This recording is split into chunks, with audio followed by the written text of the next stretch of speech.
So you asked me if I like the song Africa by Toto, and you seemed a little bit surprised when I said, nah, I don't, I think it's rubbish.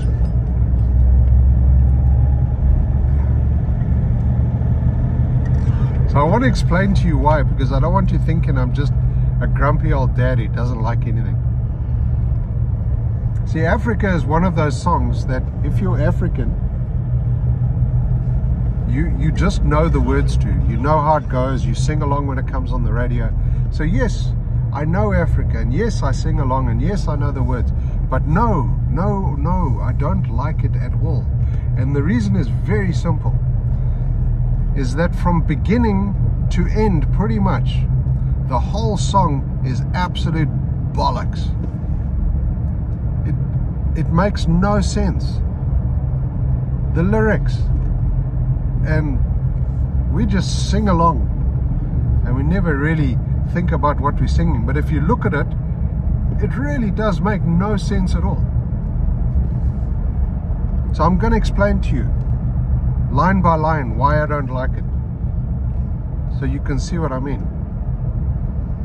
The song starts, I hear drum beats echoing tonight, but she only hears whispers of quiet conversation. There's a very nice start to the song. You get filled with anticipation. This is going to be a great story, because this guy he's clearly driving through a ravine or a valley or something. You can hear people playing drums, but she can't hear this. She can't hear the drums. All she can hear is quiet conversation, whispers. Why is that? And the next line explains it. She's coming in on the 12:30 flight. So, okay, that makes sense. That's why she can't hear the drums, because she's on an airplane. You don't want to hear people playing drums on an airplane. On an airplane, people are very calm and polite and quiet, and they speak in whispers. It's very nice. But the next line is where the trouble starts, right? Moonlit wings reflect the stars that guide me to salvation. There's a number of problems. The moonlit wings obviously are facing up, because that's where the moon is, right? And this guy that's telling the story is on the ground.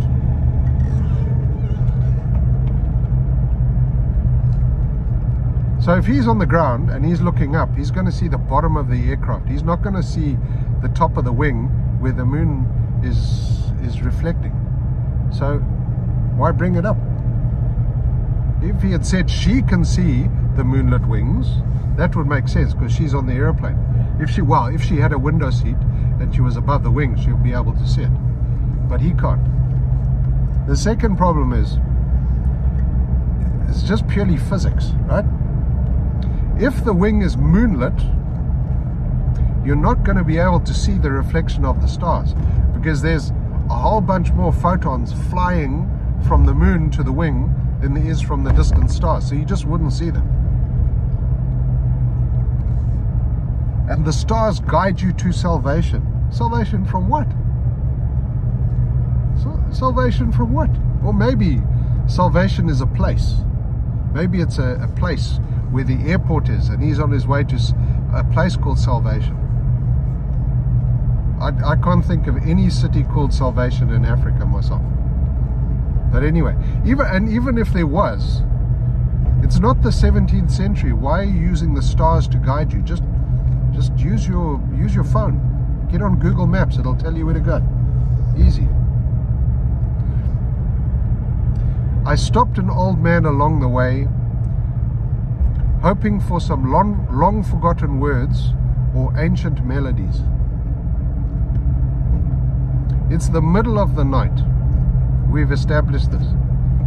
This is more than likely a rural setting, because this is Africa, right? There's not going to be an old man on the side of the road, because there is shit in the bush that will eat him if he's walking along the side of the road in the middle of the night. It's just not going to happen. He's going to be at home enjoying his dinner. Or at 12:30 he's probably going to be sleeping. And if he needed to go anywhere, you'd get on a bus or you'd take a vehicle of some sort. He wouldn't be walking down the side of the road. It's nonsense. But even if he was,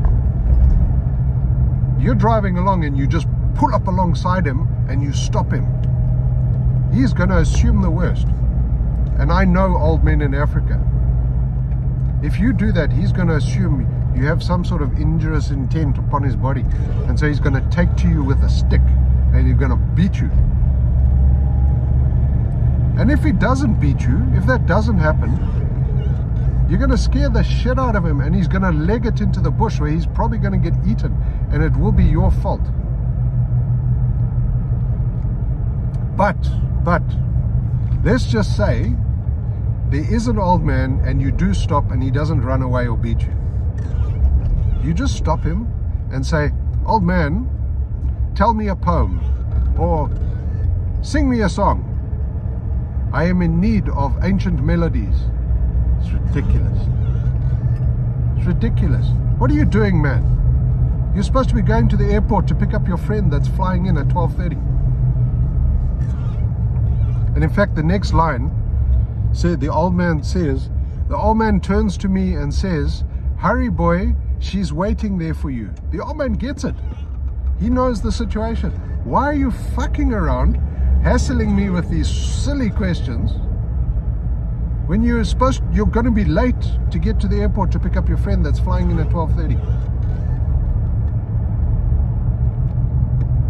And then the chorus kicks in, and the first line of the chorus is the second worst line in the whole song. It's gonna take a lot to drag me away from you. The first reason this is a rubbish line is simple practicalities. It's not gonna take a lot to drag you away. I just throw a rope around you and I pull and you'll be gone.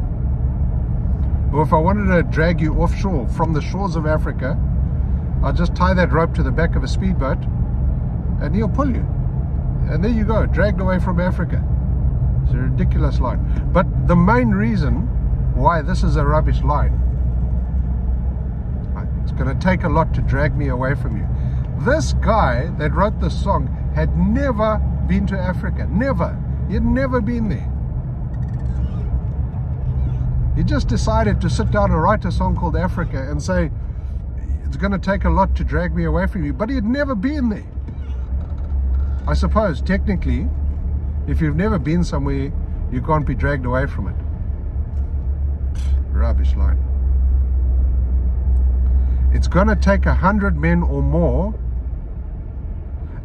It's more than 100 men or more could ever do. There's a whole lot of mores in that sentence. But why do we bring this up? If you had said, it's going to take 100 men or more to drag me away from Africa, then we'd be fine. It'll make sense. But you haven't. You've treated them as two completely separate things. So why do you even mention these 100 men or more? And there's a lot that they could do. If they could just stand around. They could kick a football. They could play some touch. They could go to the pub. Or you know what? They could get to the airport and they could pick up their friends that are flying in at 12:30. I bless the rains down in Africa. I get this line. I get this line. When I was growing up, we went through a number of terrible droughts, awful droughts. And there was a lot of praying going on. You trust me, there was. People praying for rain. And when it did rain, everyone was thanking whatever deity they followed for the rain. So I get this line. But in context, what is the point of this line? I bless the rains down in Africa. Are you saying that you are the only one that can bless the rains down in Africa? And that's why you can't be dragged away? That's very arrogant if that's the case. I'm going to take some time to do the things I've never had. This line is rubbish. And it's rubbish because it's just bad English. I'm going to do the things I've never done. I'm going to take some time to get the things I've never had. But not I'm going to take some time to do the things I've never had. It makes no sense. In the second verse,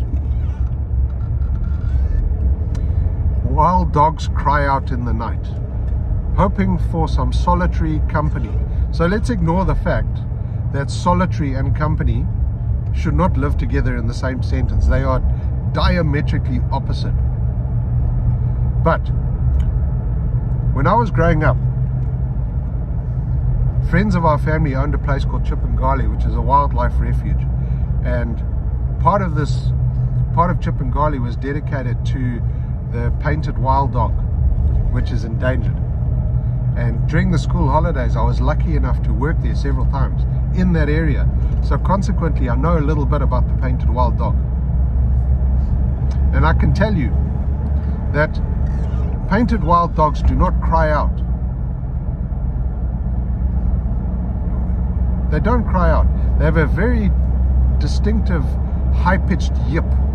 Like yip, yip, yip. That's the noise that they make. They don't cry out at all.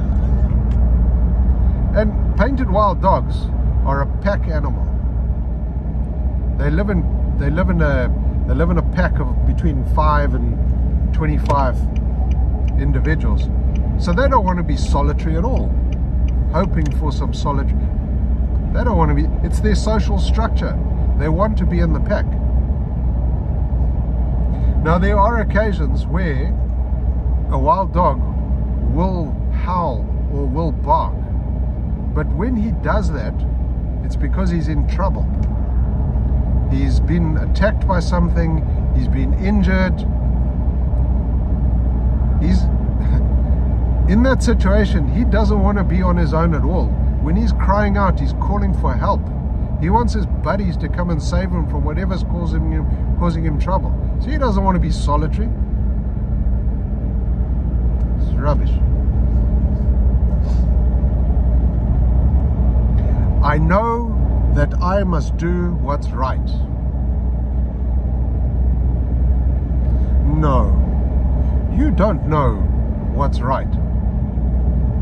What's right is that you should stop fucking around and get to the airport. Stop hassling old men on the side of the road. Stop listening to drums and theorizing about wild dogs. By the way, wild dogs, if they are solitary, they probably have rabies, so stay away from them. But anyway, stop. You don't know what's right. What's right is that you need to get to the airport. Use the stars to guide you. Use your GPS. Follow a map. Ask the old man where the fucking airport is. But get to the airport. That's what's right. You've forgotten about your friend that is coming in. By the way, he never mentions her again in the whole song. In the whole song. So he knows she's coming in. He's supposed to pick her up and he's choosing not to go. Like, fuck her, she can just take Uber. So you don't know what's right. But the next line is the worst line in the whole song. It's the worst line. Sure as Kilimanjaro rises like Olympus above the Serengeti.